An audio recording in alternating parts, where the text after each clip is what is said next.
Okay, good morning, everyone. It's so wonderful. Okay. So we have in this week's Parsha the story of Ben Sora Mora, the wayward son.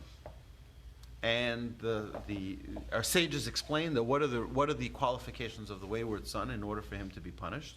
There are a couple of qualifications. Number one, he has to be within 3 months after his bar mitzvah. He has to steal money from his father and use that money to buy meat and wine and eat it with his friends who are bad influences. And it gives all of these qualifications. And if any of these qualifications are not accurate, are not perfect, this kid does not get punished in any way. No, it doesn't get punished in the way that the Torah says. At first they give him lashes. If he does it again, all within that 3 months, right? If he does it again, then they put him to death. And one of the qualifications that the parents need to be the same height. Okay, so basically the Talmud is telling us, and the Talmud tells us, the story never happened, it never will happen, there's no one who will fit this qualification. But if you think about it, parents the same height? What? I mean, first is, what parents are the same height? None. So why is this a qualification? In order for this child to be guilty enough to be punished for stealing the money from the father. It can't be stealing from anyone else.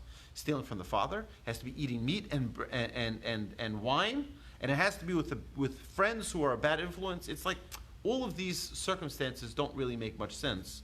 So let's take one of them, the one with the height, and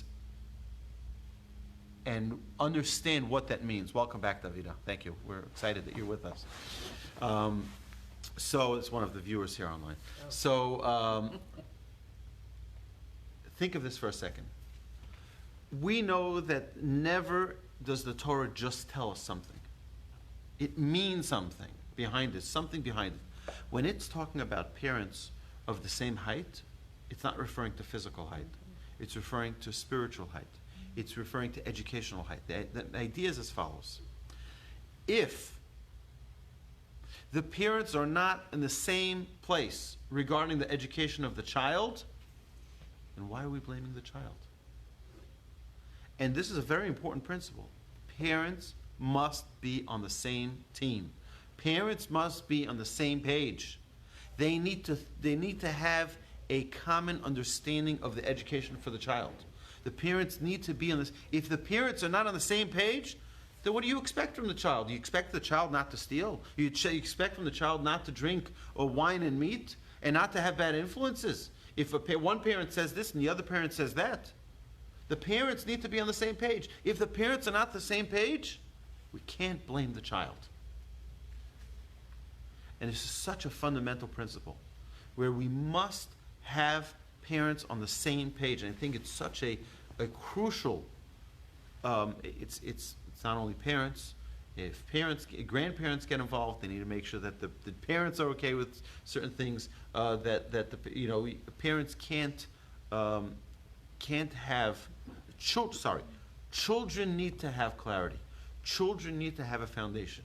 You can't have a foundation that on one side is 10 feet and the other side is 5 feet. It's going to be a crooked building, right? If one parent is not in agreement with the other parent, figure it out. Go behind closed doors, work out your disagreements, and come out and give one instruction to the child.